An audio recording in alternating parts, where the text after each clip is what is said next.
现在呢，我已经出站啊，准备走到外面去闲逛一下 Richmond 呢。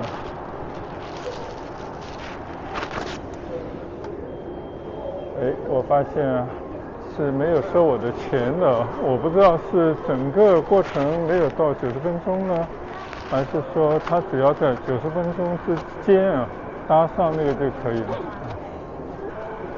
谢谢。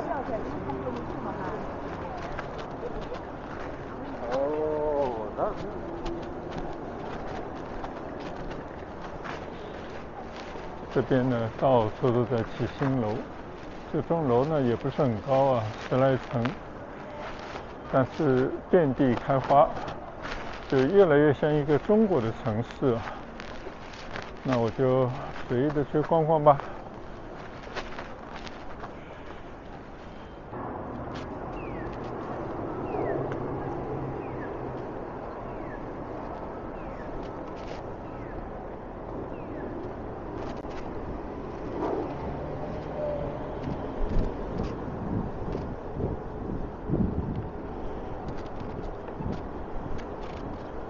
这里呢就有一个 mall 啊，叫 Richmond Center。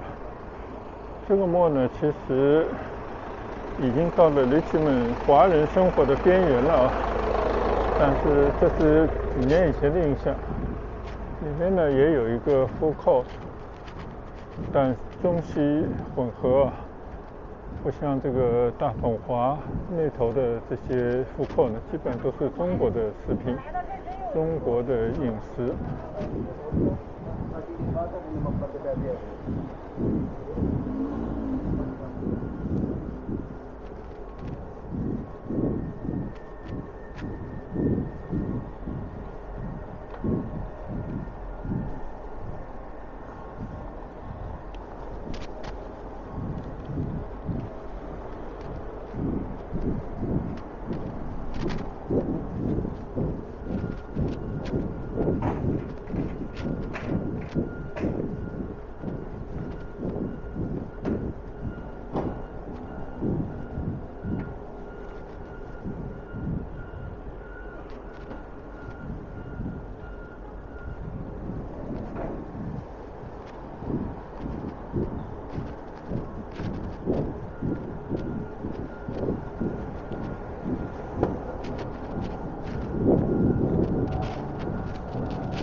中国人呢还是喜欢到这种密度比较高啊，同时呢生活也比较方便的地方来生活，并且呢通过大家的不懈努力啊，就会造出一个新城来。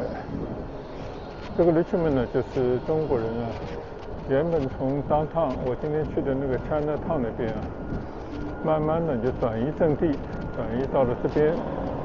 结果呢，大家都会被吸引到这边来，而且呢，不断的推动着它的发展。所以现在你可以看到这个Richmond呢，已经完全变成了华人的天地了。原来这个Richmond的 City Hall 就在这里。这个呢，已经是他们的市政厅了。但我现在不清楚啊，当市长的是不是还是华人？因为据说呢，上次是选出过华人的市长的。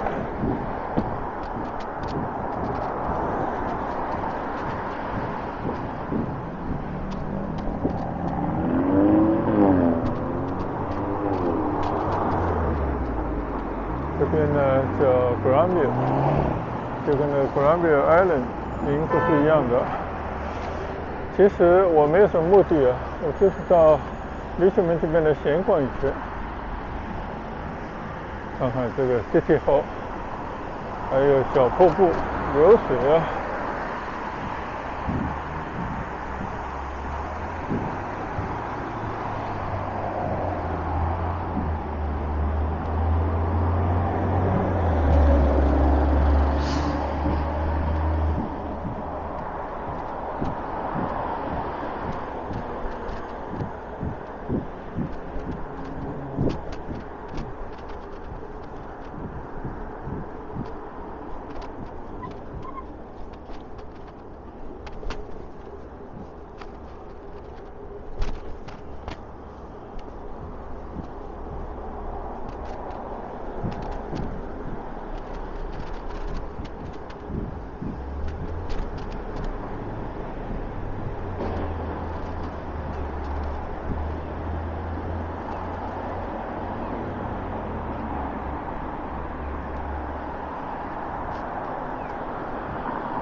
看来这边呢还是有更多的设施啊，之前呢真是都没有关注过这里，来了就到附近来随意转转。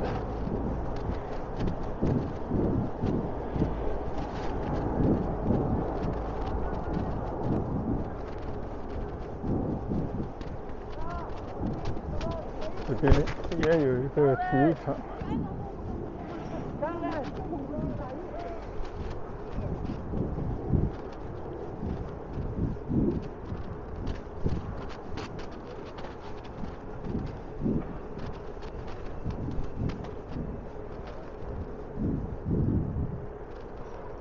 这是他们的图书馆和文化中心啊，原来在这呢。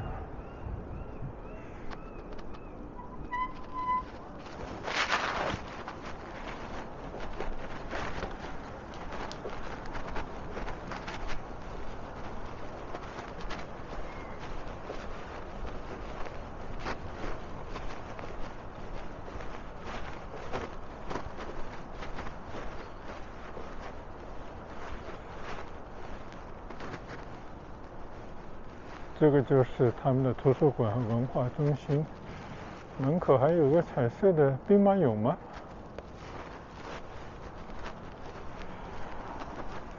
还有一个当地文化的图腾。我把车稍微停一下啊，到里面稍稍的去转一下。我停了我的单车啊，就在这个小花园稍微的逛一逛啊。你看这边呢，大家都会捐这个凳子，你捐的话呢，就会有一些这样的名牌给你啊，就表明是谁捐的。这边呢就是一个文化中心，也是他们的图书馆。有意思的呢，这里专门弄了一个兵马俑，当然这个兵马俑已经是完全粉碎新的啊，这么一个兵马俑。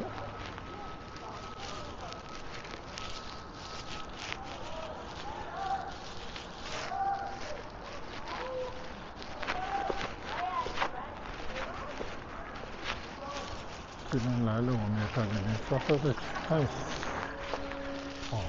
这么一个地方，挺漂亮的。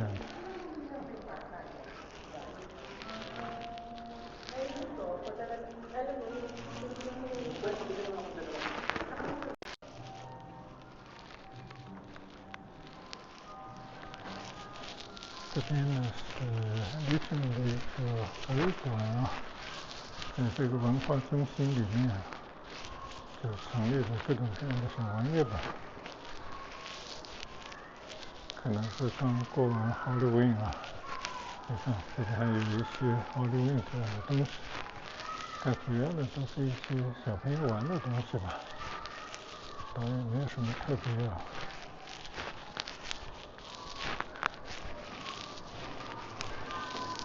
这是一个小社区活动中心。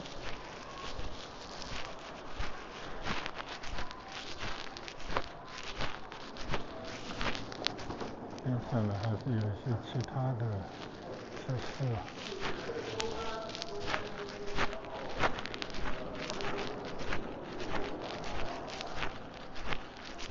啊。这个里边呢就是他们图书馆啊，但是我今天就不进去了。石油。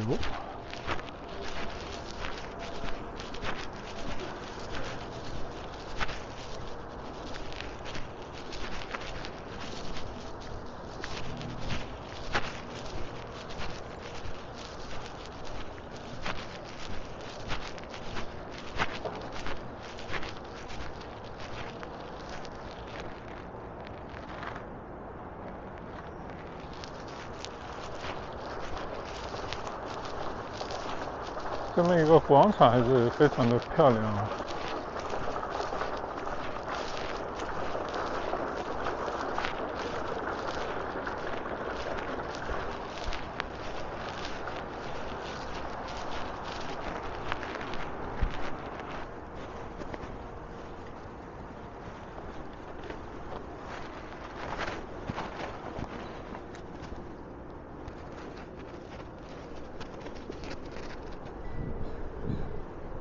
好，我现在呢离开这个 Richmond 的图书馆啊，看看还能够到哪里去转转。基本上这是漫无目的啊，随意的走走。你看这个大草坪上啊，都是乌鸦，然后也有一些小松鼠在这个里面。哦，这里在修路吗？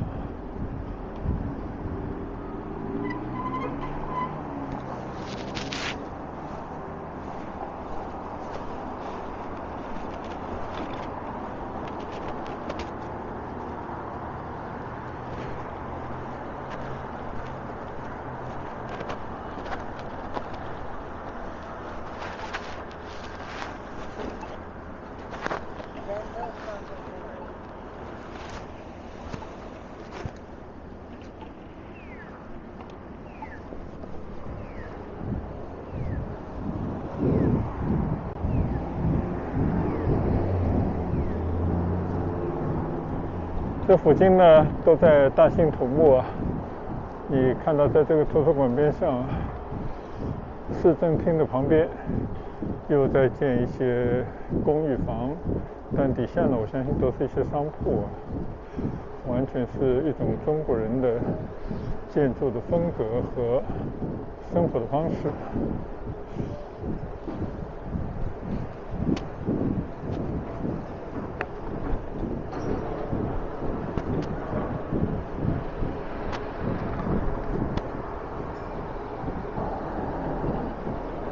这几年啊，加拿大的房地产啊蓬勃发展，很像大概10来年以前的中国，而且随着通货膨胀，加上呢新移民的不断涌入啊，房价是节节攀升。但是没人知道。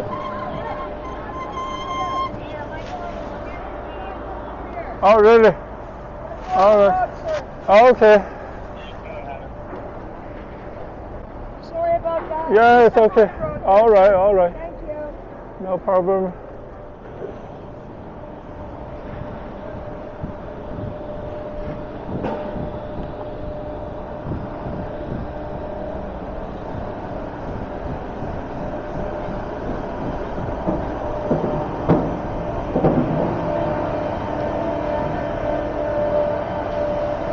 房价的攀升呢，已经越来越让加拿大人感受到生活的不易啊。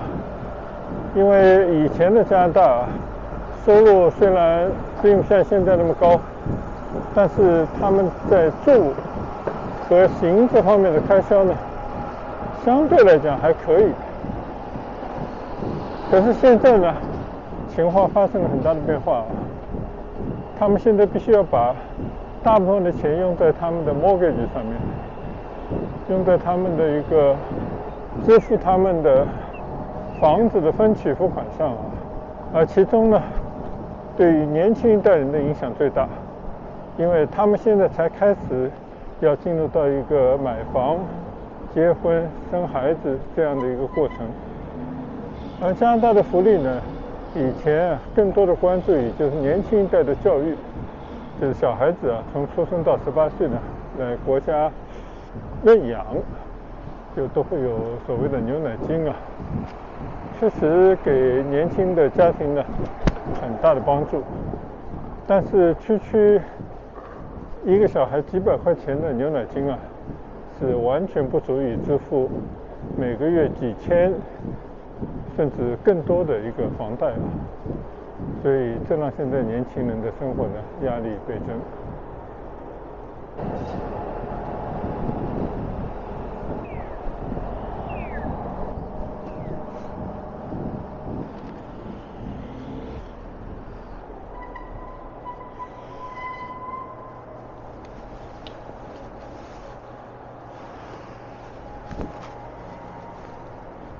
这里也有一些中国的餐馆，这应该是在 Richmond Center 的后面了。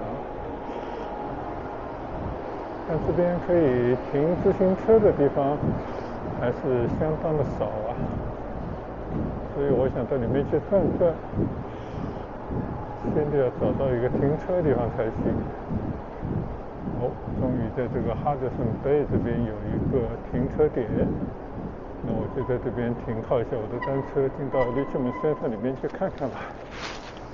好久没来了。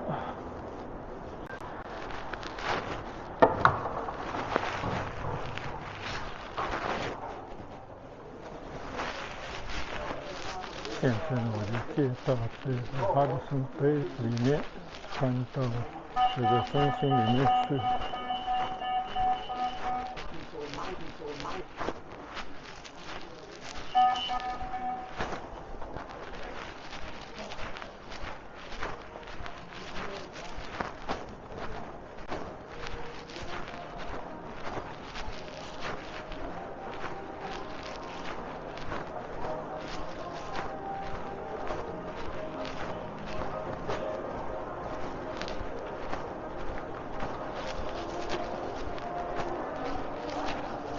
这个百货商店呢，看上去还是维持的不错啊，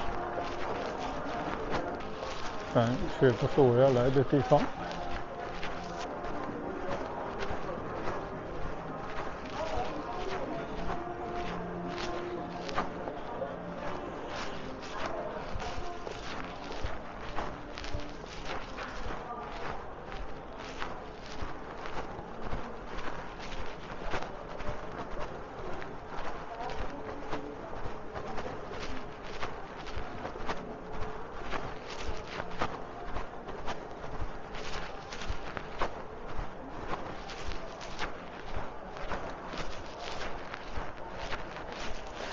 这边呢应该可以走出去了。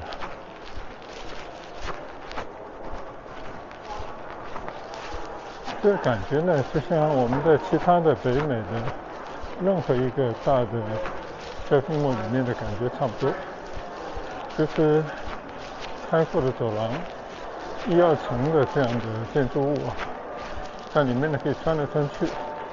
这边呢也有个 Family Dental Clinic。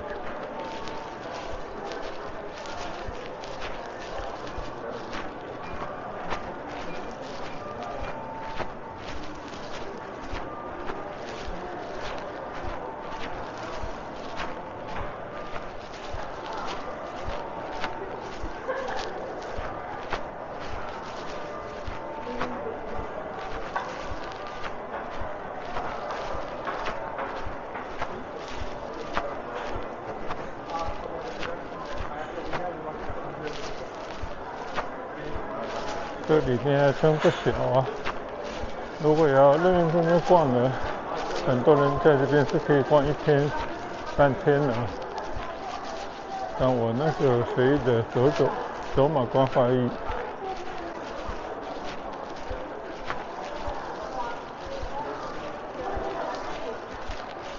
基本上也是各种各样的商店，各大品牌应有尽有。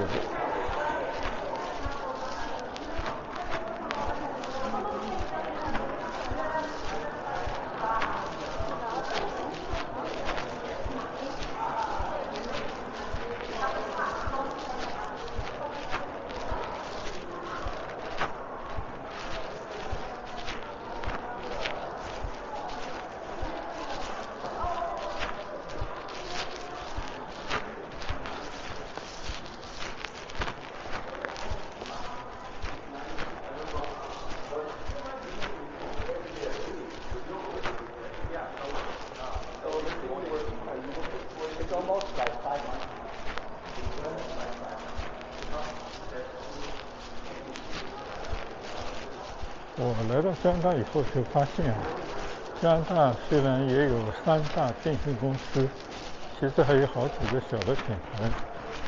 应该说电信市场呢是非常发达的，但是呢我发现啊，这边的一些电话的套餐的费用，尤其是一些流量方面的费用啊，还是比较高的，远比中国要高啊。问了一下朋友呢，可能大家因为说国土辽阔，基础设施的花费太高，而且呢人口稀少，就一共就3900来万人，不足以支撑这个市场，所以呢相对而言啊，竞争也非常激烈，但是呢价钱却挺高。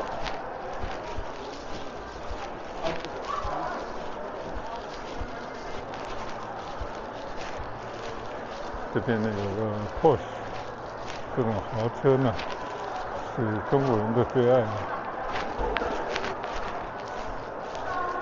但是这边买车的成本呢比中国可能还是要便宜一些，但是养车来讲的话呢，恐怕也并不容易了，因为呢好像10万还是多少以上呢，就有一个豪车税，就这个车的税费啊，跟其他的会有所不同。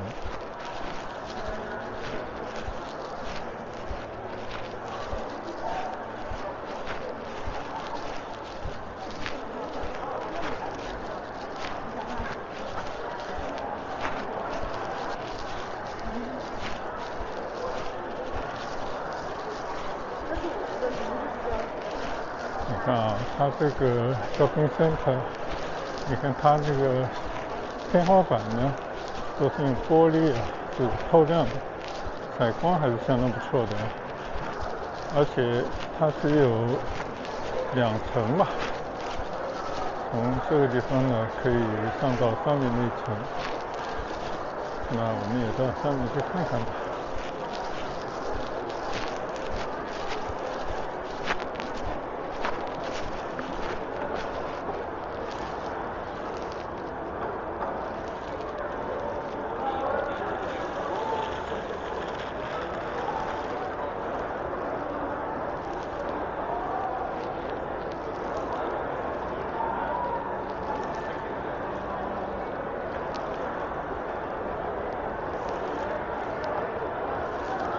这个上面呢，其实就是一个 food court， 就是大家这边吃饭的地方啊，确实也很多人在这里吃饭。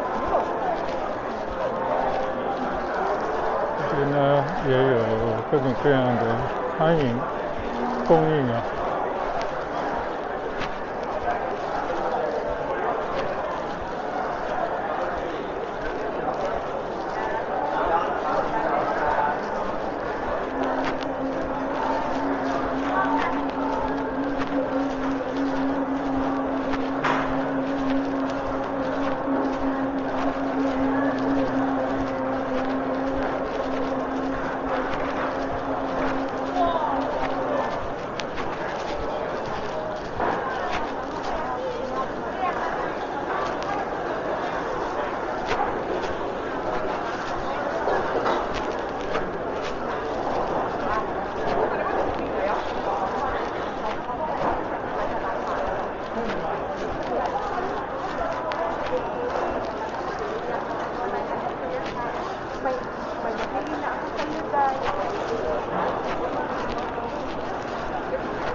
有时候逛一下这种food court呢，是最能够感受当地的普通老百姓的一种生活状态，也包括他们的生活水平。因为这个价钱呢，就是明明白白反映的吃一餐饭你要花多少钱。那么一天的话不止一餐饭，虽然也不用每天到这地方来吃饭，但大概可以算得出来他们的一个生活水平。刚刚我在楼上的food court走了一圈，不知不觉呢，其实已经没电了，更换了一颗电池，我也不知道站在哪里了。就刚刚聊到啊，看到那个food court里面的那些食物的价格啊，就是明显感觉到通货膨胀是大家都深刻感受得到的一个速度在发展。再加上呢，整个城市啊都在更新换代啊，房地产蓬勃，那些住房的价格呢，也是以非常明显的速度在增长，基本上过几年就有可能接近要翻1倍这样的速度，所以使得年轻一代在负担房屋支出方面啊，面临着巨大的压力。而且即便你想躺平，比方说你只想租个房子，但是你在食物等生活用品上面，因为通货膨胀所要额外支出的这个费用的话呢，也在急剧的增加。虽然现在政府应该算是一个好政府，在疫情当中呢，给大家很多的帮忙，支付了很多的一些补助大家的一些救济金。但是现在疫情结束啊，一切呢又回到从前。那么在这个情况底下呢，确确实实啊，很多人就有一种无以为继的感觉。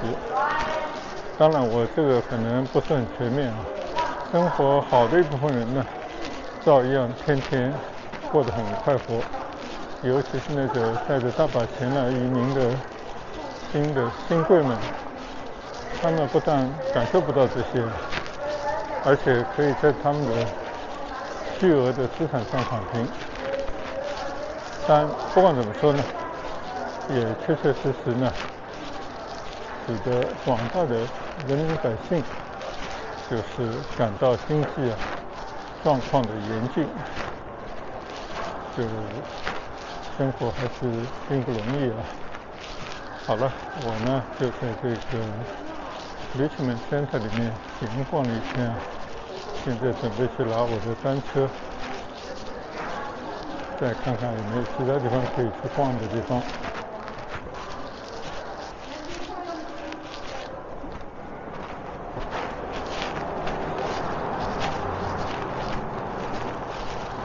刚才呢，我以为啊，这个Richmond有2层，其实主要就是1层而已。像这个比较低的地方呢，就是1楼出来就停车场，而刚刚那个副扣呢，它其实利用一个地势的落差啊，看似是2楼，但是呢，推门出去呢是另外一片停车的地方，所以基本上也就是1层而已吧。好了，我现在又到了哈德森北这边了。那么这一站呢，简单跟大家随意逛逛拍拍，就到此结束了，也分享给大家。我们下一段接着跟大家分享，谢谢大家的观赏，拜拜。